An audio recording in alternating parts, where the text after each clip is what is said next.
Good morning बच्चों। मैं अभी जो आपके सामने जो दिखा रहा हूँ वो इंट्रोडक्शन का पार्ट नहीं कर सकते। जब मैंने यहाँ पढ़ाया है तो मैंने प्रीलिम्स, मेंस, इंटरव्यू, ठीक है, प्रीलिम्स, मेंस, इंटरव्यू तीनों को पर्सपेक्टिव को देखते हुए मैंने कवर किया है। मेहनत करनी है ये बता दिया। मैं दूसरी बात मैं बता दूं कि मैं जो ये पढ़ा रहा हूँ उसका पर्पस क्या है। उसका पर्पस मेरा क्या है कि बेसिकली ये पढ़ाना एक तो बच्चों को मतलब जो गरीब बच्चे भी है वो भी समझ सके, एक तो ये ठीक। दूसरी बात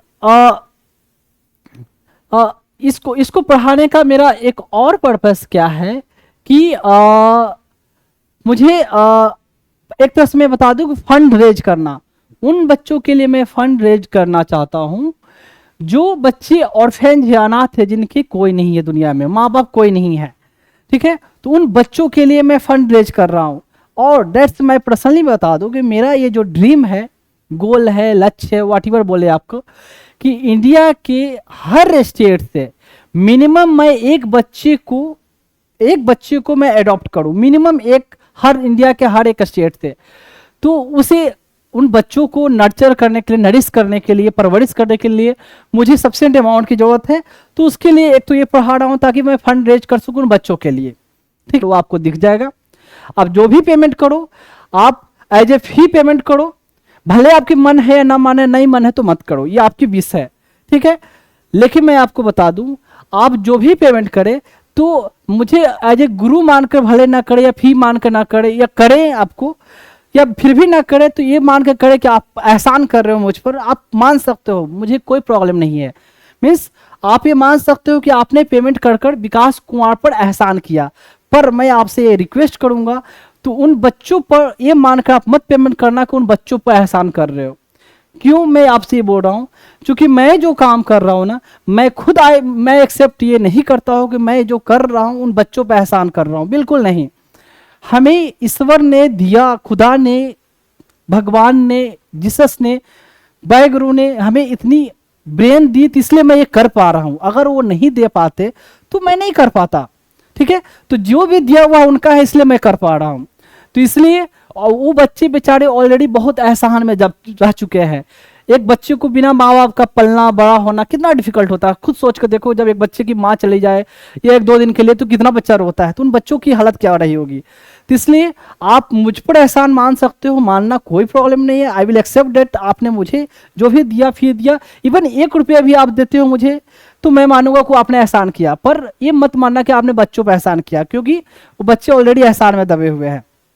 एक चीज और, जो भी आप पेमेंट करेंगे वो मैं बाद में दिखाऊंगा, तो उसमें मैं आपसे गुजारिश करूंगा कि आप अपना नाम मेंशन कर देंगे और अपना प्लेस जहां से आप बिलोंग करते हो, and your number if your wish, अगर आपकी विश है तो अपना नंबर उसमें भी मैसेज के साथ डाल सकते हो। नहीं डालना चाहते तो एटलीस्ट नाम एंड प्लेस जहां से आप बिलोंग करते हो, ठीक है। तो ये मेरा पर्पस मैंने बताया, और पर्पस, दोनों पर्पस सारे लोगों के बेनिफिट के लिए। एक चीज और, जो मैंने पढ़ाया है तो सिर्फ ऑफिसर बनने के हिसाब से नहीं पढ़ाया, सिर्फ इसमें मैंने बीच बीच में हर चीज, मैंने लाइफ के हर पर्सपेक्टिव को कवर किया है कि सिर्फ अफसर बनना नहीं, एक अच्छा इंसान बनना मैंने अपने बच्चों को सिखाया, जो आप लोगों को मैं सिखाया है इस अपने क्लास के जरिए। पूरा डिटेल बताया भी था। तो ये क्वेश्चन, ये सॉरी, ये फर्स्ट ऑप्शन गलत। सेकंड देखो, Supreme Court of India struck down the 99th amendment of the constitution of Indian as being violative of the independence of judiciary. तो मैंने सब 104th, 5th, 6th अमेंडमेंट तक बताया था। तो उसमें मैंने आपको 99th वाले में कौन सा था, ये नेशनल जुडिशियल अपॉइंटमेंट कमीशन, ठीक है। तो एनजीएसी एक्ट उसके जरिए बना था। इसमें क्या था, इसमें प्रोविजन था ना कि कलेजियम सिस्टम जो अभी चलता है कि सुप्रीम कोर्ट के जज का जो कलेजियम है, जिसमें एक सीजेआई होता है, चीफ जस्टिस होते हैं, एंड 4 सीनियर मोस्ट जजेज होते हैं, उनकी जो टीम होती है उस नाम रिकमेंड करते हैं कि कौन सुप्रीम कोर्ट के जज बनेंगे या किस जज का पोस्टिंग ट्रांसफर कहाँ होगा, इस आधार पर ये कलेजियम होता है। हाई कोर्ट के जज को ट्रांसफर करना है तो कंसर्न हाई कोर्ट के जज, चीफ जस्टिस होते हैं, उनसे भी पूछते हैं, और जहां ट्रांसफर किया जाता है वहां से पूछते हैं, या किसी हाई कोर्ट में नया जज बनाना है तो कंसर्न हाई कोर्ट के चीफ जस्टिस से भी ओपिनियन लेते हैं, और बाकी अपना कलीगियम इनका तो है ही। एक chief justice and 4 senior most जजेस। तो जो कलीगियम सिस्टम को हटाया जा रहा था तो उसको नल एंड वॉइड किया था, उसको सुप्रीम कोर्ट ने डिक्लेयर किया था ना कि नल एंड वॉइड है, क्योंकि जुडिशरी के इंडिपेंडेंस को कहीं ना कहीं कटेल कर रहा है। Independence of judiciary is the basic structure of the constitution. So hence NJAC Act और 99th amendment of the constitution is declared to be null and void. हमारे एक टीचर थे, मुझे याद है, जब ये हम लोग क्लास में बैठ के कभी कभी हंसी मजाक कभी किया तो ऐसे बोलते थे, वो जब बोलते हैं ना सुप्रीम कोर्ट, जैसे कि Supreme Court declare this 99th constitutional amendment act as void. Void को थोड़ा सा ज्यादा प्रोनाउंस को वाइड, हम लोग करते वाइड, नल एंड वाइड, बार बार। मैं अगर क्लियरली हिंदी ना बोलूँ, सिर्फ इंग्लिश बोलूँ तो वाइड वाइड मुझे ही बोलना पड़ेगा, तो वो थोड़ा स्टाइल से बोलते थे। और मैंने आपको पहले ही बताया कि मैंने जो भी पढ़ा है, जो भले मैं आपको पढ़ा रहा हूँ मिक्स, लेकिन मैंने सिर्फ इंग्लिश में, मैंने इंग्लिश में ही पढ़ा है शुरू से ही, तो मुझे भी थोड़ा हर को ये एक्सप्लेन करने में मुझे भी डिफिकल्टी काफ़ी हुई है हिंदी में टोटली, मतलब मिक्स करने में। खैर, क्यों मिक्स करके पढ़ाता हूँ, पर्पस आपको पता ही है, ताकि मैक्सिमम से मैक्सिमम बच्चे कवर कर सकें, और यहाँ तक कि जो गांव में बैठे बच्चे हैं या जिनका एजुकेशनल काफ़ी इंग्लिश मीडियम से ना भी रहा हो, they can also able to understand whatever I am teaching. Even 6th standard का बच्चा अगर ध्यान से चुपचाप बैठ कर दिमाग लगाकर सुने और पढ़े तो ही और see will be able to understand, no doubt. तो ये देखिए, समझ गए? तो इसका आंसर क्या होगा ये भी पता है। मैं बता दूं, नेशनल जुडिशियल अपॉइंटमेंट कमीशन जो बना था ना सुप्रीम कोर्ट को, देखो इसमें थोड़ा सा कई बार जिक्र हुआ है, मैं बता दूं इसमें प्रोविजन था क्या कि इसमें एक होंगे जो कमेटी जो बनेगी, जो जजेज को रिकमेंड जो करेगी कि मतलब कौन जजेज का जो नाम भेजा जाएगा, रिकमेंडेशन भेजा जाएगा गवर्नमेंट के पास, और उनमें से गवर्नमेंट सिलेक्ट करती है कि हाँ कौन जज बनेंगे कौन नहीं बनेंगे। ठीक, अगर 2 जज के लिए नाम है, 2 पोस्ट है, तो ये 5 जज का नाम भेजेंगे, 5 में से किसी 2 को सिलेक्ट करें, या 2 जज का जगह खाली है तो 2 ही जज का नाम भेजे, दोनों को सिलेक्ट करना होगा उनको। तो इसमें प्रोविजन था कि 1 चीफ जस्टिस होंगे, 2 सीनियर मोस्ट जजेज ऑफ द सुप्रीम कोर्ट होंगे, ठीक ये होंगे, और 1 यूनियन लॉ मिनिस्टर होंगे, एंड 2 अदर मेंबर और होंगे जो जुडिशियरी से बिलोंग नहीं करेंगे। वो 2 मेंबर जो होंगे उनको चुनेगा कौन, उनको चुनने का जो काम करेंगे उसकी भी एक कमेटी होगी, उसमें 3 मेंबर मिलकर चुनेंगे इस 2 लोगों के लिए। कौन? Prime minister, leader of opposition and chief justice of India. सुनो, समझ गए? ध्यान दो, 3 जजेज हो गए, चीफ जस्टिस और 2 सीनियर मोस्ट जजेज, ठीक, और 3 ये और 1 हो गए, 3 ये हो गए, और ये तो नीचे बंद रखा, जगह रख दिया। 1 हुए यूनियन लॉ मिनिस्टर, 3 1 4 हो गए। अब था कि 2 और को चुनना था, 2 लोगों को और चुनना था। ये 2 लोगों को चुनने का काम कौन करेंगे? इसके लिए एक कमेटी बैठेगी, 3 मेंबर का कमेटी। 3 मेंबर में 1 होंगे prime minister, leader of opposition in Lok Sabha, and 3rd होंगे चीफ जस्टिस। ये 3 लोग मिलके 2 आदमी को चुनेंगे। क्या चुनेंगे? 2 आदमी को। अब 3 लोगों में से हो सकता है कि चीफ जस्टिस बेचारा अकेला पड़ जाए, वो दो जो है नॉन जुडिशियल बैकग्राउंड के पर्सन किसी 2 आदमी को चुने, पॉलिटिकली मोटिवेटेड, मतलब अपने हिसाब से 2 आदमी को चुने, नेता तक कोई चुने या किसी ऑफिसर को चुने, ठीक है। तो हो गए कितने? 3 जजेज, 1 लॉ मिनिस्टर और 2 कोई और भी पर्सन, या तो जजेज हो सकते हैं या तो नहीं भी हो सकते हैं, कोई भी हो सकते हैं, रिटायर्ड जजेज हो सकते हैं, या कोई ऑफिसर हो सकता है, या कोई मिनिस्टर हो सकते हैं, कोई पार्टी के उनके कोई भी मेंबर हो सकते हैं। साथ में ये प्रोविजन था कि ये 6 में से कोई 2 आदमी भी अगर रिकमेंडेशन को एक्सेप्ट नहीं करता, किसी नाम को चुना गया, 2 आदमी भी अगेंस्ट में, तो 2 आदमी को ओपिनियन को भी वीटो माना जाएगा, वीटो पावर होगी।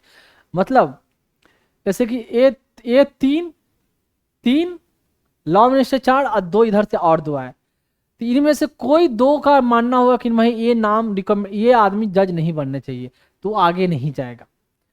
अब देखें, कलेगियम को ये लगेगा ना कि ये भाई ये तीन लोग हम हैं, एक पल के लिए मान लिया जाए हम तीनों का कोई भी ओपिनियन है कि हाँ इसका नाम जाना चाहिए।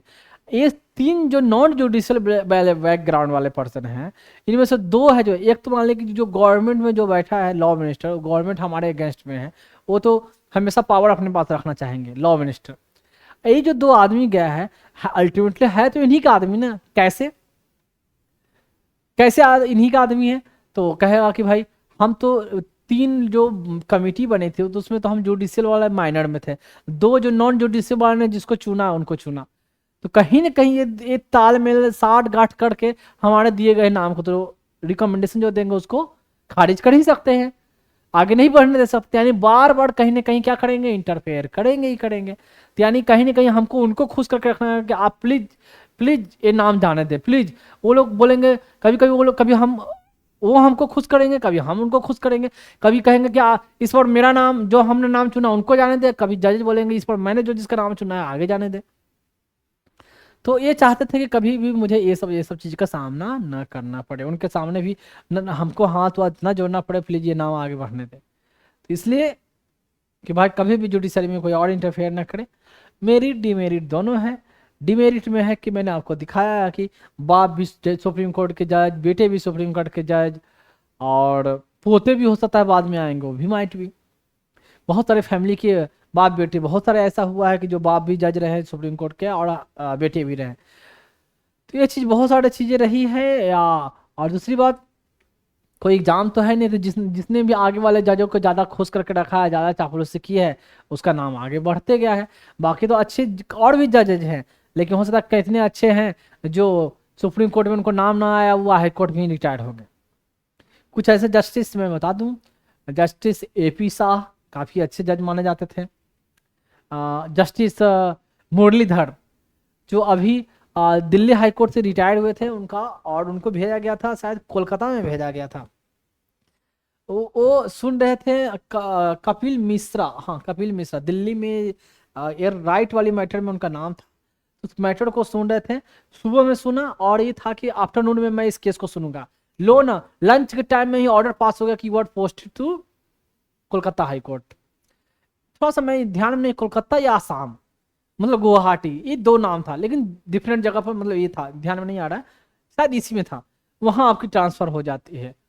ये पहले से ट्रांसफर का बात था कि ट्रांसफर उनका होना, लेकिन ये नहीं था कि इसी दिन में और इमीडिएटली। मैटर था कि कपिल मिश्रा को बुरी तरह से वो रगड़ने वाले थे, इन्वॉल्व थे। अब देखो, मुझे हमें आपको नहीं बोलना है कि वो गलत थे या कपिल मिश्रा वाकई में कल्प्रेट थे या नहीं, आई डोंट नो। लेकिन था जिस हिसाब से जो आर्गुमेंट चल रही थी, जिस हिसाब से उनका भी स्टेटमेंट जो जजेज भी बोलते थे, मतलब जैसे कि बीच में क्या होती है जब आर्गुमेंट होती है तो जज भी अपना स्टेटमेंट देते हैं, तो बातों से लग जाता है ना कि किसकी तरफ जा रहे हैं या उनको क्या लग रहा है, बातों से पता चल जाता है। वैसे केस में बातों से पता चल जाता है कि जजमेंट क्या आने वाली है। तो जजमेंट झलक रहा था कि भाई क्या होने वाला है, तो उनको रातों रात ट्रांसफर कर दिया गया। वो बहुत अच्छे जज रहे और वहां से रिटायर हो गए। सुप्रीम कोर्ट में कभी बेचारे को नहीं नाम, अब सीनियरिटी कम थी क्या थी, लेट सुप्रीम हाई कोर्ट के जज बने, इस कारण सुप्रीम कोर्ट में ना नाम आया, वाट एवर रीजन हो। लेकिन अभी मैं बता दूं, वो रिटायर होने के बाद, देखो सुप्रीम कोर्ट का अगर जज अगर कोई रिटायर होता है तो दोबारा वो प्रैक्टिस नहीं कर सकता है। प्रैक्टिस करने का मतलब वो वकील बनकर वो मुकदमा नहीं लड़ सकता है। हाई कोर्ट के अगर जज है वो भी प्रैक्टिस नहीं कर सकता, लेकिन वो प्रैक्टिस उस हाई कोर्ट में नहीं कर सकता, किसी और हाई कोर्ट में प्रैक्टिस कर सकता है, समझे। जैसे अगर कोई दिल्ली हाई कोर्ट का और जज है, रिटायर हुआ, तो दिल्ली हाई कोर्ट में रिटायरमेंट के बाद प्रैक्टिस नहीं कर सकते, पर प्रैक्टिस किसी और कोर्ट में कर सकते हैं।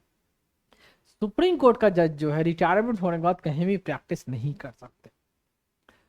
तो वो जब रिटायर हुए जस्टिस मुरलीधरन, कोलकाता से या गुवाहाटी से, आई थिंक कोलकाता से ही था, जब रिटायर होने के बाद दोबारा वो आए सुप्रीम कोर्ट में, और सुप्रीम कोर्ट में आकर वो प्रैक्टिस शुरू किया। अभी इनका करेंट स्टेटस किया है, वो सुप्रीम कोर्ट में एज ए लॉयर वो प्रैक्टिस करते हैं। तो कहाँ ये अपने आप चला जाता है ये।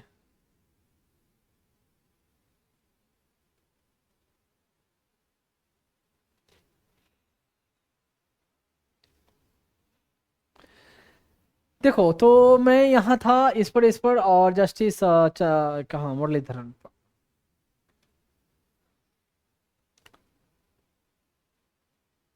तो और जनरली एक जज दूसरे जज को जैसे मेडिकल फील्ड में क्या होता है कि सिस्टर किनको बोलते हैं, जो नर्सेस होते हैं, और ब्रदर किसको बोलते हैं, जो कंपाउंडर होते हैं, उनको बोला जाता है ब्रदर। कोई भी आपस में वो लोग ब्रदर बोलते हैं, और डॉक्टर भी उनको बोलेंगे तो ब्रदर ब्रदर। हम लोग इन जनरल ब्रदर ना बोलकर ब्रदर जी बोलते हैं। सिस्टर को हम लोग कभी भी सिस्टर नहीं बोलते थे, सिस्टर जी रेस्पेक्ट डालते थे, बोल सकते हो सिस्टर, बट सिस्टर जी कह के एड्रेस करते थे, सिस्टर जी। तो और जजेज जजेज आपस में एक दूसरे को ब्रदर कह के एड्रेस करते हैं, ब्रदर, हाँ ब्रदर, ओके ब्रदर, ब्रदर हो गया, फिनिश किया जाए। कोर्ट में देखो एक दूसरे को ब्रदर बोलते थे, जब मैंने भी पहली बार सुना यार ब्रदर बोलते हैं एक दूसरे को। तो वैसे ही मुरलीधरन जब कोर्ट कोर्ट में किसी अपने क्लाइंट के लिए सुप्रीम कोर्ट में जब पहली बार अप्रोच किए, तो जस्टिस चंद्रचूड़ ने उनको बोला ब्रदर का संबोधित किया, एड्रेस किया, क्योंकि पता था कि जज तो है ही, वो तो सब लोग जानते रहते हैं। तो उन्होंने बोला sorry I should not say to brother because now you came in practice, now you are not a only a जज, मतलब रिटायर्ड जज, now you came in practice, now you are pleading here as a lawyer, तो I should call you mister Muralidhar. तो mister retired justice Muralidhar नहीं, mister Muralidhar, आप brother भी नहीं। Court में चलता है, चलो हमें क्या यार। ये क्वेश्चन है 2019 का क्वेश्चन है, ये है मेंस का क्वेश्चन। देखो क्वेश्चन क्या था, ध्यान दो। Parliament power to amend the constitution is a limited power. तो ये आया था कहीं जजमेंट में कि लिमिटेड पावर है कॉन्स्टिट्यूशन को अमेंड करने का, इसको एब्सोल्यूट पावर नहीं है। अमेंड आपको लिमिट में ही कर सकते हो, इतना ही कर सकते हो कि बेसिक स्ट्रक्चर चेंज ना कर दो, and it can not B large into absolute power. ठीक है, ये सब कोर्ट के जजमेंट में ही कहीं ना कहीं आया है ये स्टेटमेंट। अब कहा गया है कि in the light of this statement, इस स्टेटमेंट को नजर में देख रखते हुए, इसके प्रकाश में, हिंदी में ऐसा होता है प्रकाश में होता है, in the light of this statement, मतलब इस स्टेटमेंट के अनुसार, नजर में देखते, इस स्टेटमेंट को नजर में रखते हुए, explain whether parliament under article 368 of the constitution can destroy the basic structure of the constitution by expanding its amending power। तो इसको आपको एक्सप्लेन करना है कि आर्टिकल 368 के जरिए क्या पार्लियामेंट बेसिक स्ट्रक्चर को डिस्ट्रॉय कर सकता है, constitution bye expanding it's amending power को एक्सपैंड करके। मतलब आर्टिकल 368 में तो ये भी एक्सप्लेन कर सकता है ना, एक्सपैंड, मतलब देखो, अब देखो ये कहां से लिया गया एक तरह से, इंदिरा गांधी ने जो 42nd अमेंडमेंट किया था, तो उसमें 368 मैंने बताया था, पढ़ाया था, 368 जो है प्रोसीजर, उसमें मेंशन है कि कॉन्स्टिट्यूशन को कैसे अमेंड कर सकते हैं। 368 को ही अमेंड करके ये डाला कि पार्लियामेंट किसी भी कॉन्स्टिट्यूशन का किसी भी पोर्शन को अमेंड कर सकती है। ठीक है, उसमें 42nd अमेंडमेंट एक्ट में आया था, एंड इट इज, एंड जो भी कॉन्स्टिट्यूशन अमेंडमेंट करेगी उसका जुडिशियल रिव्यू नहीं होगा। इंदिरा गांधी ने वो सब पूरा हंगामा किया था। अब इसी को डाला गया कर सकती है क्या। अब इसको काउंटर करने के लिए क्या क्या आया, डिफरेंट डिफरेंट जजमेंट आए। केशवानंद भारती तो पहले ही था, फिर आपका आया कौन सा, बबन राव का, मिनरमा मिल का, फिर आपका आया किसका, उसको अमेंडमेंट से ही रिलेटेड आपका आयर कोहलियो का। तो ये तो चार है जो अमेंडमेंट से रिलेटेड का अमेंड करके और कुछ भी चेंज कर दे, ये सब ये तो था। तो आपको पहला तो थोड़ा थोड़ा क्या एक क्वेश्चन को आंसर करना है, तो कितना 250 वर्ड्स है। तो कैसे आंसर होगा, कैसे आंसर होगा, तो अमेंड द कॉन्स्टिट्यूशन। तो ऐसे क्वेश्चन को आंसर करने के लिए पहला तो आर्टिकल 368 क्या होता है, उसमें प्रोविजन क्या है, थोड़ा सा उसको मेंशन करोगे। ठीक है, स्पेशल मेजोरिटी स्टेट का, उसमें पार्टिसिपेशन एंड विदाउट स्टेट वाला कुछ कुछ जोड़ोगे, हल्का हल्का बताओगे। फिर बेसिक स्ट्रक्चर क्या होता है, बेसिक स्ट्रक्चर को बताओगे, कहाँ से ओरिजिन हुआ थोड़ा सा ये बताओगे, मतलब जजमेंट से। ठीक, अब अमेंड कर सकती है कि नहीं कर सकती है, तो इसमें अपना ओपिनियन देखो कि बेसिक स्ट्रक्चर ये होता है और ये क्यों बेसिक स्ट्रक्चर होता है। ठीक है, डेमोक्रेसी को मेंटेन करने के लिए, लोगों के लिए अल्टीमेटली पर्पस है। जो भी बेसिक स्ट्रक्चर से रिलेटेड जो जो प्रोविजन है आपको डालने का पर्पस क्या, मतलब कहाँ से आया और क्योंकि किस लिए आया। रूल ऑफ लॉ को प्रिजर्व करने के लिए, फ्रीडम, लोगों को फ्रीडम को, डिग्निटी को प्रिजर्व करने के लिए, गवर्नमेंट को टायरेनी ज़्यादा ना हो जाए, मतलब गवर्नमेंट मतलब कह सकते एग्जीक्यूटिव का टायरेनी बढ़ना बढ़ जाए, मतलब एग्जीक्यूटिव का शोषण ना बढ़ जाए, और बहुत सारे बात मैंने बताए थे, वो सब चीज़ को ऐड करना। सुनो धीरे धीरे मैं बता रहा हूँ। एक तो ये, और उसके अलावा फिर अब जजमेंट को, डिफरेंट डिफरेंट जजमेंट ने कैसे कैसे पार्लियामेंट पर डिस्ट्रिक्शन लगाए हैं उसको भी मेंशन करोगे, और लास्ट में अपना कंक्लूजन दे दोगे। इतना आंसर लिखते लिखते आपका 250 वर्ड्स आराम से हो जाएगा। और जो कॉपी चेक करने वाला है उनको पता रहा कि लड़का पूरा जजमेंट जानता है, बेसिक स्ट्रक्चर क्या होता है, आर्टिकल 368 क्या होता है, और आर्टिकल बेसिक स्ट्रक्चर ये क्यों डिफरेंट डिफरेंट जजमेंट में ये क्यों प्रोनाउंस किया गया है, क्योंकि मैंने हर चीज़ को बताया ना, सेक्युलरिज्म हो गया या जो फिर बेसिक स्ट्रक्चर सेक्युलरिज्म, तो उससे भी रिलेटेड जो जजमेंट था एस आर बोमई वाला केस, तो सबको इतना लिखते लिखते लिखते आपको इतना कंटेंट हो जाएगा कि आपको टाइम एंड वर्ड कम पड़ जाएगा, टाइम कम पड़ जाएगा। इतना ही इसका आंसर, इस क्वेश्चन का आंसर इतना ही देना है, समझ गए। तो और कुछ इसमें ज़्यादा नहीं है, अगर इतना पढ़े हो, ये सब पढ़े हो, तो इस क्वेश्चन का आंसर आराम से आप कर सकते हो जी। अब समझ में आ गया कि उतना उतना जजमेंट मैं उतना देर से क्यों भूख रहा था। तभी जजमेंट खत्म नहीं हुआ है, मैं बता दूं इस चैप्टर में मैं इतना जजमेंट आपको बताऊंगा, इतना जजमेंट, ऐसा नहीं कि फालतू, इतना जजमेंट तो आपको मन में एट यहाँ लफ्जों पर रहना चाहिए, क्योंकि आप इस एग्जाम के लिए प्रिपरेशन कर रहे हो, तो कोई भी क्वेश्चन में कहीं ना कहीं घूम फिर के इतना इतना जजमेंट का होगा। साथ में रिसेंट में जो भी न्यूज़पेपर में जजमेंट आती है उसको आप मेंशन करोगे। एग्जैक्ट जजमेंट का पूरा वर्डिंग पता नहीं हो, मतलब उसका जो हेडलाइन नहीं पता हो, जज वो केस किससे रिलेटेड है। जैसे अभी रिसेंट में क्या हुआ, सुप्रीम कोर्ट ने, जो मैंने बीच में बताया था कि जो तमिलनाडु में जो मैटर चल रहा था ना, कि 10 लगभग बहुत सारे बिल तमिलनाडु और केरला में, कि जो स्टेट लेजिस्लेचर बिल जो गवर्नर को दे रही ना, गवर्नर 4-5 साल तो होल्ड करके रखे हुए, उसको पास ही नहीं कर रहा, उसको असेंट दे ही नहीं रहा था। तो मैटर सुप्रीम कोर्ट पूछा ये क्या भाई, तो कोर्ट कॉन्स्टिट्यूशन में प्रोविजन है कि भाई गवर्नर चाहे तो मैटर को रख सकती है, लौटा सकती है, और प्रेसिडेंट के पास दे दिया, प्रेसिडेंट के पास पावर को कब तक इंडिफिनिट पीरियड तक रखे रह जाए। तो ऐसे कहा कि कोर्ट ने कहा ऐसा तो देश नहीं चल सकता, ऐसा कोई स्टेट नहीं चलता, किसी स्टेट का एडमिनिस्ट्रेशन नहीं चल सकता। ये तो है आपको अपने कि भाई वो गवर्नमेंट, स्टेट गवर्नमेंट पास करेगी तो स्टेट गवर्नमेंट क्रेज लेगा, तो सेंटर चाहे कि ये बिल ना पास हो, कि अल्टीमेटली उस स्टेट में उस गवर्नमेंट का या उस लीडर का नाम खराब हो। तो ये ऐसे करके किसी का नाम खराब हो ना खराब, नाम बढ़े या ना खराब हो, इससे अल्टीमेटली पीछे कौन, जनता, क्योंकि बिल जनता के लिए लाया जा रहा था, जनता के वेलफेयर के लिए लाया जा रहा है। तो आप चाहते हो कि वेलफेयर जनता का हो, लेकिन वो ना करे, हम करें, मतलब स्टेट का गवर्नमेंट ना करे, हम सेंट्रल का गवर्नमेंट हम करें, तो हम लाएंगे बिल तो ठीक है, तो हमारी पार्टी के वहाँ गवर्नमेंट रहेगी, हमारी पार्टी लाएगी ठीक, लेकिन दूसरी पार्टी बिल लाए वही तो ठीक नहीं है। तो जजमेंट आए तो क्या हुआ, सुप्रीम कोर्ट ने बोला ना कि गवर्नमेंट मैक्सिमम 3 मंथ से ज़्यादा बिल को अपने पास नहीं रख सकती, एंड जब प्रेसिडेंट के पास वो भेजती है तो प्रेसिडेंट को भी 3 महीना के अंदर उस बिल को वापस भेजना ही भेजना है। 3 महीना ज़्यादा इंडेफिनिट पीरियड के लिए रखना ये अपने आप में असंवैधानिक है, लेकिन कॉन्स्टिट्यूशन में कोई प्रोविजन मेंशन नहीं है, सिर्फ मेंशन है कि वो रख सकते हैं, और कितने पीरियड के लिए पीरियड कोई मेंशन नहीं था। तो ये ग्राउंड था कि भाई कोई मेंशन ही नहीं है ऐसा, तो हम रख सकते हैं। तो कभी कभी देखो समय के अनुसार चेंजेस की जरूरत पड़ी, उस समय ये मेंशन नहीं था कि गवर्नर किसी बिल को, स्टेट कोई बिल पास किया लेजिस्लेचर असेंबली या और कहो विधानसभा या विधान परिषद दोनों जगह से पास हुआ, तमिलनाडु में सिर्फ एक ही है, असेंबली है, और गवर्नर के पास साइन करने के लिए जाएगा, तो गवर्नर दे साइन करे कि ना करे, कब तक अपने पास रखे, या प्रेसिडेंट के लिए कोई बिल रिजर्व करके रखे, कब तक प्रेसिडेंट अपने पास रखे, कुछ टाइम पीरियड नहीं था। तो ऐसे बीच बीच में कोई जजमेंट आती है, पेपर पढ़ते रहोगे तो आती रहेगी। तो ऐसे दे दोगे तमिलनाडु की जो जजमेंट का नाम भले एग्जैक्ट ना पता, लेकिन डिफरेंस दे दोगे कि हाँ रिसेंट जजमेंट इन तमिलनाडु के in Tamil Nadu that was in Supreme Court, in that Supreme Court stated, yeah, Supreme Court held that governor should not hold any bill passed by the concerned state legislature for more than 3 months.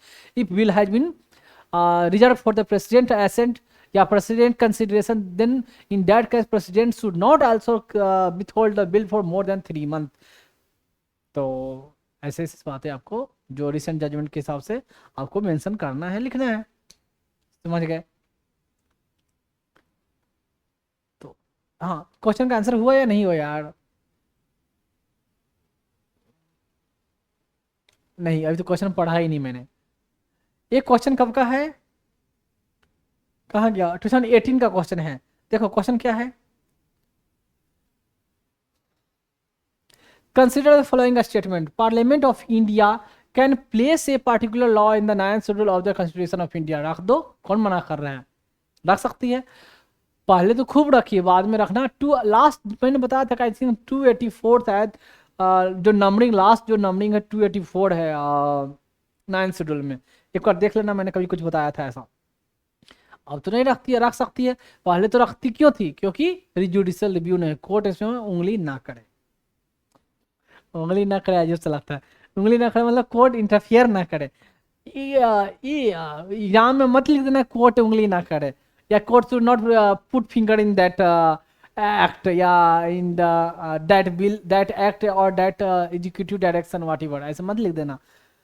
Interfere ना करे, ये होता है। देखो, एक तो ये, and second provision है, the validity of law place in the 9th schedule can not be examined by any court and no judgment can be made on it. ऐसा है, ऐसा तो कई बार जजमेंट आया, मिनरवा मिल का जजमेंट आया, या ववन डाओ का, या आयर कोहलियो का। हर बार एक ही बात बोला गया कि भाई जुडिशियल रिव्यू, जुडिशियल रिव्यू होना ही होना है। कौन गलत कौन सही आपको पता चल गया। अब चलते हैं आगे। देखो यहाँ question, what was held in Coelho case, I R Coelho case में क्या हेल्ड हुआ? तो पूछा ये क्या कि हेल्ड हुआ, आपको पता है, ठीक है, बता चुका हूं। इन दिस कंटेक्स्ट, इस संदर्भ में, can you say that judicial review is of key importance among the basic structure of the constitution. यानी बेसिक स्ट्रक्चर का जो कॉन्स्टिट्यूशन का जो बेसिक स्ट्रक्चर है जिसमें जुडिशियल रिव्यू भी आता है, इसका की इंपॉर्टेंस है। तो ये जानना क्या चाहते हैं, क्या जानना चाहते हैं? जुडिशियल कोहलियो वाला केस का बता दोगे आप, जुडिशियल रिव्यू करके क्या क्या इंपॉर्टेंट जजमेंट हुए, क्या क्या सोसाइटी में इंपॉर्टेंट चेंजेस हुए हैं, वो ये जानना चाहते हैं। Can you say that judicial review is of key importance among the basic structure of the constitution. एक तो जुडिशियल रिव्यू का क्या इंपॉर्टेंस है, एंड जुडिशियल रिव्यू का इंपॉर्टेंस क्या है, और जुडिशियल रिव्यू से क्या क्या मेजर जजमेंट आए, मेजर चेंजेस हुए। समझ गए? आप इस क्वेश्चन का आंसर करने के लिए आगे मैं बताऊंगा, आपको डिटेल और ज्यादा पता चलेगा। जुडिशियल रिव्यू से रिलेटेड जजमेंट आपको पता ही है, और जुडिशियल रिव्यू से लिखने वाले जुडिशियल रिव्यू का मतलब इंपॉर्टेंस क्या है, जुडिशियल रिव्यू का फीचर क्या है, इसका बेनिफिट क्या है, घूम फिर कर एक ही बात आपको सामने रहेगा, जो पॉइंट के रूप में मैंने मेंशन फिर भी किया है। इतना से के बाद अभी तक आप आंसर करने लायक आराम से, और जुडिशियल रिव्यू के बारे में कि इसका बेनिफिट क्या है सोसाइटी को, कॉन्स्टिट्यूशन को, लोगों को, व्हाटएवर, और किस किस ग्राउंड पर जुडिशियल रिव्यू होता है। पर एज ए नोट्स के फॉर्म में, थ्योरी के फॉर्म में मैंने सामने रखा है, आगे रखा है, मोर क्लियरिफाई हो जाओगे। लेकिन अभी तक इतना एलिजिबल आप हो तो आंसर कर सकते हो, थोड़ा सोचना पड़ेगा, लेकिन अभी आगे रखूंगा तो सोचने की जरूरत कम पड़ेगी। अब देखो, ऐसा नहीं कि उसको मैंने बताया नहीं, आएगा दोबारा डिस्कशन, आएगा आएगा आएगा। एक क्वेश्चन है आपका, कहाँ का है, 2014 का क्वेश्चन है। ये देखिए, पहले 200 वर्ड में आता था, मैंने पहले भी डिस्कस किया, अब आते हैं 250 वर्ड में। Starting from inventing the basic structure doctrine, जब से इन्वेंट हुआ इसका आरंभ हुआ, कह सकते हो, बेसिक स्ट्रक्चर डॉक्ट्राइन का, Keshavananda Bharati case, the judiciary has played a highly proactive role in ensuring that India develops into a thriving democracy। मतलब थ्राइविंग डेमोक्रेसी मतलब यहाँ लोकतंत्र जीवित रहे या कायम रहे, इसके लिए प्रोएक्टिव रोल किसने लिया है? जुडिशियरी ने। मतलब बेसिक स्ट्रक्चर डॉक्ट्राइन जब से स्टार्ट हुआ है तब से प्रोएक्टिव रोल ले पाई है यहाँ डेमोक्रेसी को मेंटेन रखने में, जीवित रखने के लिए। कैसे? जुडिशियरी ने। अब देखो, democracy in light of this statement, इस स्टेटमेंट के अनुसार, evaluate the role played by judicial activism in achieving the ideal of democracy. Evaluate the role played by judicial activism in achieving the ideal. Democracy की जो ideal है, जो सिद्धांत है, या जो भावना है, या जो कह सकते हो कि आदर्श है, उसको मूल भाव है, उसको मेंटेन करने के लिए जुडिशियली एक्टिविज्म मतलब मतलब कह सकते हो आप क्या, जुडिशियल एक्टिविज्म को हिंदी में क्या बोलते हैं यार, कोई एक्टिव है, एक्टिव को यार हिंदी ध्यान में नहीं आ रहा है।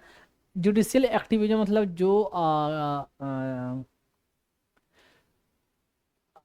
न्यायपालिका है वो अगरुक रही है, ये एक्टिव को अगरुक कहा जाता है, अगरुक ही कहा जाता है, अगरुक रही या एक्टिव रही है। मतलब एक्टिव का मतलब खुद समझ में आ रहा है यार कि एक्टिव मतलब इनिशिएट, जो खुद एक बहुत बड़ा स्टेप जुडिशरी लेती है या लिया है अब तक। एक्टिविज्म का मुझे अभी तक, एक्टिविज्म को हिंदी में क्या बोला जाता है यार, आप सोशल एक्टिविज्म, सोशल एक्टिविस्ट, आप सामाजिक पता नहीं यार, ध्यान में नहीं आ रहा वर्डिंग, छोड़ो। जुडिशियल ने एक्टिव स्टेप लिया है, ठीक है, एक्टिव इनिशिएटिव लिया है, ठीक, और डेमोक्रेसी को प्रिजर्व करने के लिए। और जब से ये डॉक्ट्राइन आया है तब से बेसिक स्ट्रक्चर बार बार डिफरेंट जजमेंट में कैसे आया, कैसे डेमोक्रेसी को मेंटेन रखा गया, उसके लिए मैंने वहाँ से जितना जितना जजमेंट बताया है, या तो जो केशवानंदा ये सब हो गया आपका, बमन राव या मिनरमा मिल, या आपको देखो क्या नाम है इनका, इंदिरा गांधी नेहरू वाली जो केस है बार से, राजनारायण, और फिर क्या आप देखोगे, मेनका गांधी केस यहाँ नहीं आएगा, अभी तो मैंने चर्चा भी नहीं किया है। फिर आपका किसमें, एस आर बोमई का केस, एस आर बोमई में सेकुलरिज्म में जब basic feature of the constitution, उसको डेमोक्रेसी का ही पार्ट है। फ्री एंड फेयर इलेक्शन, किसमें फ्री एंड फेयर इलेक्शन, इसमें किसमें आया, इंदिरा गांधी वर्सेस राजनारायण वाले केस में। फिर आयर कोहली वाला केस हुआ। फिर डेमोक्रेसी को मेंटेन करने के लिए और कहाँ कहाँ आया, और कहीं है इसमें। डेमोक्रेसी का मतलब होता है जनता का, जनता के लिए एंड जनता के द्वारा, for the people, of the people, by the people, जो लोगों के लिए, लोगों के भलाई के लिए। और कहाँ का जजमेंट आया, तो आप जहाँ तक अभी तक मैं बताया वहाँ बता रहा हूँ। एल चंद्र कुमार वाला केस जो किसमें था, एल चंद्र कुमार कैट से रिलेटेड, चलो उतना तो नहीं बोल सकते, वो उतना मच मोर सिग्निफिकेंट इससे नहीं होता है। संभा मूर्ति केस या उसमें भी नहीं। फिर आपका कौन सा आया, संपत कुमार केस, उसमें भी नहीं। एस आर बोमे वाला केस तो लंबा चौड़ा आएगा ही आएगा, वो तो मैं पहले बोलता आ चुका हूँ। तो अब तक जितना जजमेंट बताया उतना जजमेंट काफ़ी है डेमोक्रेसी वाले ये करने के लिए। साथ में आगे मैं और भी बताऊंगा आगे, जो आपको मच मोर और भी लिखने के हिसाब से डेमोक्रेसी वाली जो बात है ना, उसको लिखने के हिसाब से और ज़्यादा आपके लिए काफ़ी कंटेंट मिल जाएगा। तो हालांकि इतना ही जजमेंट है डेमोक्रेसी क्या होता है, और जुडिशियल एक्टिविज्म इसको मैं आगे चर्चा करूंगा ये क्या होता है, और बेसिक स्ट्रक्चर क्या है, और क्या है। तो इतना को और इतना जजमेंट को डिफाइन करो तो इतना वर्डिंग लिखने के लिए आपके पास अभी भी सफिशिएंट कंटेंट है। पर फिर भी जुडिशियल एक्टिविज्म क्या है, जुडिशियल एक्टिविज्म से रिलेटेड और भी जो जजमेंट है या डेमोक्रेसी से रिलेटेड कहीं ना कहीं और भी आएगा, उसको मैं आगे और भी बताऊंगा। पर इतना जो आया इतना ऑलरेडी सफिशिएंट कंटेंट आपके पास आ चुका है इसको आंसर करने के लिए। तो कहाँ गया देखते हैं।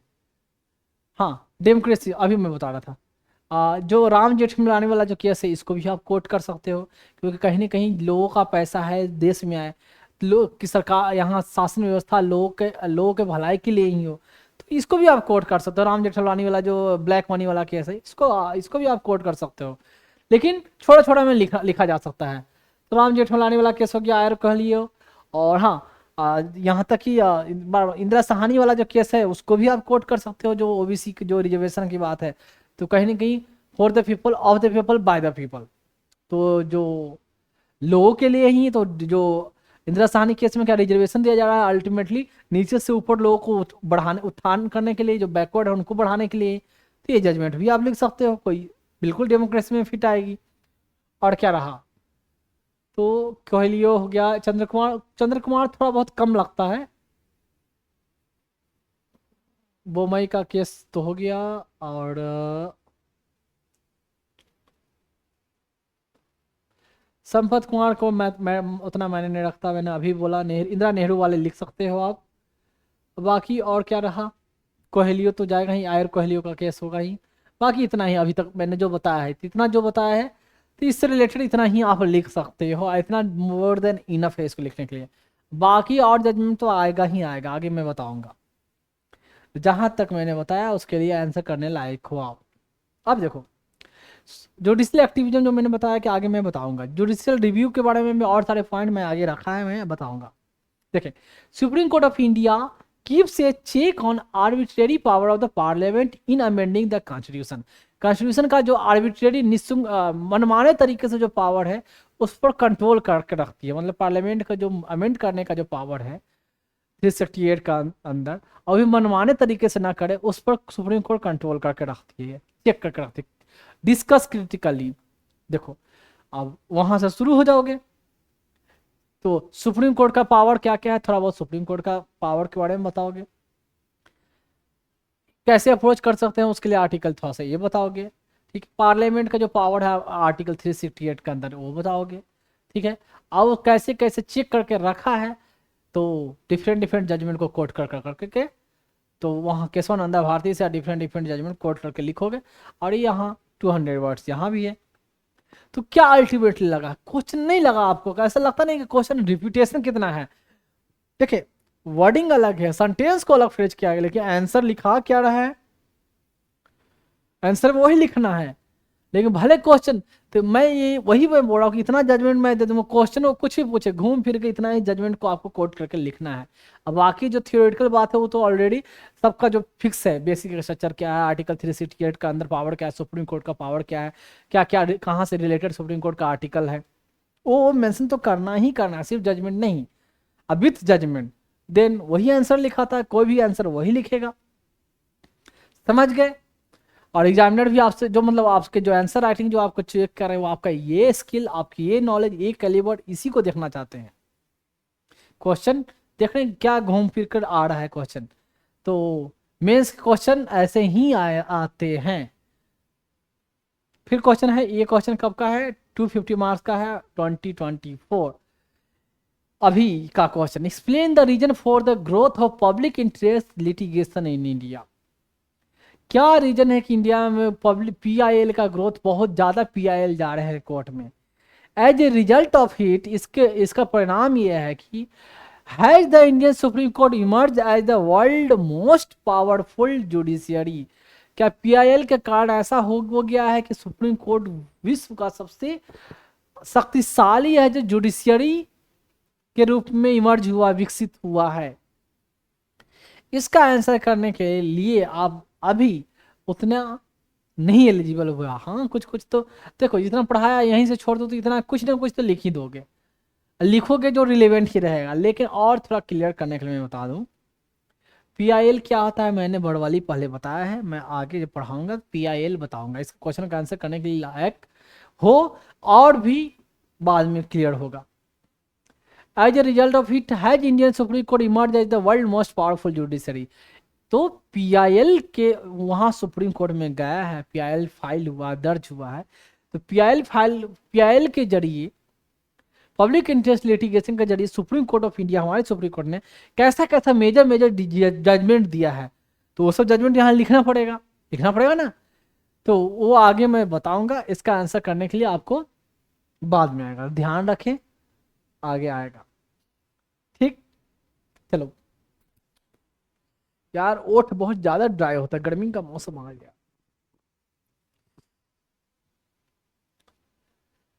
देखिए, एक क्वेश्चन है, constitutionally guaranteed judicial independence is a requisite of democracy.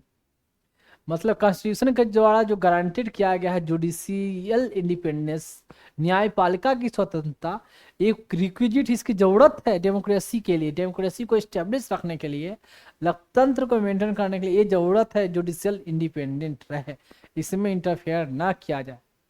क्यों ये इंटरफेयर होगा तो जुडिशियरी जो है जो एक्टिवली काम कर रही है, जो अनबायस काम कर रही है, तो वो काम जुडिशरी नहीं कर पाएगी। इस पर कमेंट करें और इसको लिखें। कमेंट क्या करना है? कॉन्स्टिट्यूशनली, आप देखो, constitutionally guaranteed judicial independence is the requisite for democracy. तो constitutionally guaranteed judicially independence, judiciary के बारे में थोड़ा बहुत लिखोगे, क्या होता है जुडिशरी, इंडिया में जुडिशरी क्या क्या सिस्टम है, ठीक है। फिर लिखोगे ना सुप्रीम कोर्ट, हाई कोर्ट और अदर हाई कोर्ट हायरार्की, वैसा जुडिशरी का है, क्या रोल है, जुडिशरी का रोल भी थोड़ा लिखोगे। कॉन्स्टिट्यूशन में जुडिशरी के लिए इंडिपेंडेंस के लिए कहाँ प्रोविजन है, सुप्रीम कोर्ट हाई कोर्ट के लिए कहाँ कहाँ से आर्टिकल एग्जैक्ट नहीं हो तो कहाँ बीच का लिखोगे ना, तो सुप्रीम कोर्ट का जो आर्टिकल कहाँ 124 से लेकर 147 तक, हाई कोर्ट का जो है या सबऑर्डिनेट कोर्ट का जो प्रोविजन है कॉन्स्टिट्यूशन में कहाँ से है, 214 से लेकर 214 से लेकर आपका कहाँ तक जाता है, आपका जाएगा 237 तक। तो उसमें आपका 214 से आपका आएगा 214 से लेकर आएगा आपका मैं बता दूं 232 तक शायद जो हाईकोर्ट का प्रोविजन है, और बाकी रिमेनिंग सबऑर्डिनेट कोर्ट का प्रोविजन है। तो वो आर्टिकल का डिफरेंस देखो यहाँ से यहाँ। अब जुडिशरी का इंडिपेंडेंस जो है कैसे मेंटेन है, तो जुडिशरी इंडिपेंडेंस के लिए कॉन्स्टिट्यूशन में क्या प्रोविजन है, आर्टिकल वाइज भले ना पता हो, आर्टिकल 141, 442, 136 ये मेंशन है, 226 में ये है, 228 में ये है, ऐसे से याद ना हो, 227, 288, लेकिन विदाउट आर्टिकल आप मेंशन करोगे कि सुप्रीम कोर्ट का जो या हाई कोर्ट का इंडिपेंडेंस कैसे है, फिक्स टेन्योर है उनका, जो टेन्योर तो पक्का फिक्स है कितना में ही रिटायर होंगे, 20 से पहले हटाने का भी स्पेशल प्रोसीजर है, सिंपल तरीके से नहीं है, उसके लिए ग्राउंड है, वही पार्लियामेंट के पास इंक्वायरी पार्लियामेंट में क्या प्रोसीजर है, इंक्वायरी बैठेगी, कमेटी बैठाएगी, कमेटी के कौन मेंबर होंगे, जब कमेटी रिकमेंड करेगी तो फिर वोटिंग होगा, तो एसेंट प्रेसिडेंट देंगे तो ही हटाया जाएगा। और भी मिस ग्राउंड क्या हुआ, इनकैपेसिटी और miss behaviour, fix service condition, उसके बाद अपॉइंटमेंट के बाद उनका सैलरी कम नहीं किया जाएगा, उनको फैसिलिटी जो दी जा रही है उसको कम नहीं की जाएगी।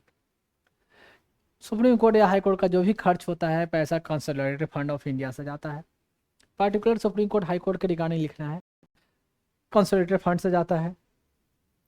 उनके कंटेम्प्ट ऑफ कोर्ट का पावर है, उनके जो जुडिशरी जो प्रोसीडिंग है उसका डिस्कशन कहीं और, यहाँ तक पार्लियामेंट या असेंबली में नहीं होगा। ये सब इसका जुडिशरी को इंडिपेंडेंस रखने के लिए किया गया है। फिर सुप्रीम कोर्ट के जज रिटायर होने के बाद कहीं और प्रैक्टिस ना करें, ये लोभ में कि कहीं हमको बेनिफिट मिले, तो इस ताकि ये इनका इंडिपेंडेंस मेंटेन रहे। खुद अपना अपॉइंट खुद करते हैं, प्रेसिडेंट अपॉइंट करते हैं पर नाम खुद रिकमेंड करते हैं, कलेजियम सिस्टम ये अपना रखे हुए हैं। तो ये है, और क्या, और पोस्टिंग ट्रांसफ़र ये भी होता है, तो खुद ही रिकमेंड करते हैं, खुद ही मेंबर सब जजेज ही रहते हैं लोग। तो ऐसे ऐसे प्रोविजन कॉन्स्टिट्यूशन में मेंशन है जिसके कारण जुडिशियल इंडिपेंडेंस है। रिक्विजिट फॉर डेमोक्रेसी, डेमोक्रेसी के लिए ज़रूरत है। अब ये इन्होंने जुडिशियल इंडिपेंडेंस रख के डेमोक्रेसी को कैसे इस्टेब्लिश किया, जो इससे पहले वाला क्वेश्चन में बताया मैंने, तो वो सब केसेस जजमेंट को लिखना है। ये सब केसेस मैटर में कैसे कैसे सुप्रीम कोर्ट ने जजमेंट दिया और जुडिशरी को कायम करके रखा, डेमोक्रेसी को कायम करके रखा, ये लिखना है। लगा ना घूम फिर कर क्या क्वेश्चन पूछा जा रहा है। 2023 का क्वेश्चन है ये, बहुत पुराना भी क्वेश्चन नहीं है। देखो 2013 का भी 2013 का क्वेश्चन दिखाया, 2023 का क्वेश्चन दिखाया, क्या कितना क्या मेजर डिफरेंस रहा कुछ खास नहीं ना। तो नाम ऑलरेडी पता चल गया होगा, तभी आप खोल कर देख रहे हो। तो ये यूट्यूब पर चैनल इस नाम से है, और मेरी जहाँ भी लोगो होगी हमारा तिरंगा वो होगा। फेसबुक पे, ट्विटर पे, जिसको एक्स बोलते हैं, या यूट्यूब पे या इंस्टाग्राम, वेरीवर। तो इसकी जो आईडी होगी इस नाम से देख सकते हैं, ऐसे इसे सर्च कर सकते हैं। क्या है, @Dr.Vikas IAS, ठीक। एंड नेक्स्ट चलते हैं, और जैसे सब लोग बोलते हैं, या एज यू विश, जैसे फॉलो करो, क्या बोला जाता है, like, subscribe and follow, something something like that, तो योर विश। अगर अच्छा लगे तो ही करेंगे, अगर बेनिफिट हो रहा है तो ही करेंगे, कोई कंपलसरी, कोई दबाव ऐसा नहीं है, ठीक है। खुद अगर लगा कि हाँ हमने समथिंग डिफरेंट अचीव किया, कुछ मुझे अच्छा मिला, देन ओनली, कोई कंपलसरी नहीं है। और जो मैंने कोशिश की है बेस्ट से बेस्ट देने की, मैंने अपने बच्चों के लिए कोशिश की है। और ये इंस्टाग्राम का है, तो इंस्टाग्राम का ये लोगो, जैसे यहाँ यूट्यूब का लोगो था, ये इंस्टाग्राम का लोगो है। और जो हमारी जो आईडी है, ये पता नहीं है, थोड़ा आगे पीछे हो गया है, इसमें एक साथ होनी चाहिए था, पता नहीं, मैं स्लाइड में करता हूँ तो ये आगे पीछे हो जाता है, मैंने पहले भी बताया है। तो एक साथ में ही होगी, Dr.Vikas_IAS। तो ये रहेगा आपका इंस्टाग्राम पर। हालांकि यूट्यूब, इंस्टाग्राम जितने भी हैं सब लिंक किया हुआ है, तो एक से जाकर दूसरी जगह आप जा सकते हो। तो थोड़ा सा इसकी एक जगह कर लेंगे, ये अपन अप डाउन हो गया है। लैपटॉप में तो नॉर्मल दिखता है स्लाइड में, पर इसमें करने के बाद यहाँ ऐसे आ जाता है डिजिटल बोर्ड पे। ये है ट्विटर, जिसको अब एक्स बोलते हैं, पहले ओल्ड ये था ट्विटर, एंड अब हो गया है एक्स। तो एक्स में जो हमारी अकाउंट है, ऐसे फॉर्मेट जो आपको दिखेगी, ऐसे इस तरीके से दिखेगा। और जो जो आईडी जो होता है, @Dr.Vikas_IAS, तो इस नाम से आएगा ऐसे। एंड नेक्स्ट है फेसबुक पे। तो फेसबुक पे इस नाम से फेसबुक का लोगो, एंड जो चैनल रहेगा उस पर ऐसे आएगी। और आई थिंक सिंपल ये डालने से ही शायद ओपन हो जाए, या आपको सामने विजिबल होगा, तो ये आप देख सकते हो, ठीक है। में पता नहीं, ये है बार कोड। एंड मैंने जो पर्पस बताया किन बच्चों के लिए मैं ये कलेक्ट कर रहा हूँ, मैं एक बात बता दूं कि जिन बच्चों के लिए मैं कलेक्ट कर रहा हूँ ना, वो ऐसा नहीं है कि वो ऑर्फेंज रहेंगे, उनको मैंने अपनाया है। तो एज ए उन बच्चों का सिर्फ सिर्फ जैसे मैं बता दूं, कोई अपने बच्चों को पालता है, कोई बाप अपने बच्चों को पालने के लिए मेहनत करता है, ठीक है। तो बस बेसिकली वही है कि मैं उन बच्चों को अपने पालने के लिए मैं ये मेहनत कर रहा हूँ। तो उन बच्चों का सिर्फ मैं बाप ही नहीं हूँ, मैं उन बच्चों का माँ भी हूँ, दोनों हूँ। तो सोचे मुझे उससे कितनी ज़्यादा मेहनत करनी पड़ेगी, ठीक है। मैं क्लियरली कर दूं कि मैं कोई एनजीओ नहीं चला रहा हूं, कि एनजीओ अगर चलाऊंगा तो पर्पस तो वही हो गया, बात तो वही होगी कि बच्चे ऑलरेडी तो कोई अनाथालय, वो एनजीओ कोई चला रही है, तो वहां से लाके मैंने फिर से यहाँ अनाथालय में झोंक दिया। तो ये कोई एनजीओ नहीं है, ये मेरे बच्चे होंगे, तो इसलिए उनके लिए मैं लोगों से डोनेशन नहीं मांग रहा हूँ। मैं जिनसे भी मांग रहा हूँ, एज फी मांग रहा हूँ, एज गुरु दक्षिणा बोले वो मांग रहा हूँ, ना कि डोनेशन की बात मैंने की है। तो मैं अपने बच्चों के लिए एज बाप की तरह, एज बाप है नहीं, सिर्फ बाप एंड माँ दोनों की तरह मैं उनके लिए मेहनत कर रहा हूँ, ठीक है, उनके नरिशमेंट के लिए। और उनके लिए मैं फंड रेज कर रहा हूँ, पैसे कलेक्ट कर रहा हूँ। तो ये पर्पस है, ना कि है कि डोनेशन मांगना या चंदा मांगना उन बच्चों के लिए, बिल्कुल नहीं। तो ये क्यूआर कोड है, गूगल पे का है, शायद आपको दिख जाए, स्कैन हो जाएगी वीडियो से, नहीं होती है तो फिर कोई बात नहीं, नीचे यूजर कुछ यूपीआई आईडी मैंने ऐसे मेंशन कर दिया है, योर विश। ये है यूपीआई आईडी, एंड थोड़ा बड़ा अकाउंट नंबर एंड IFSC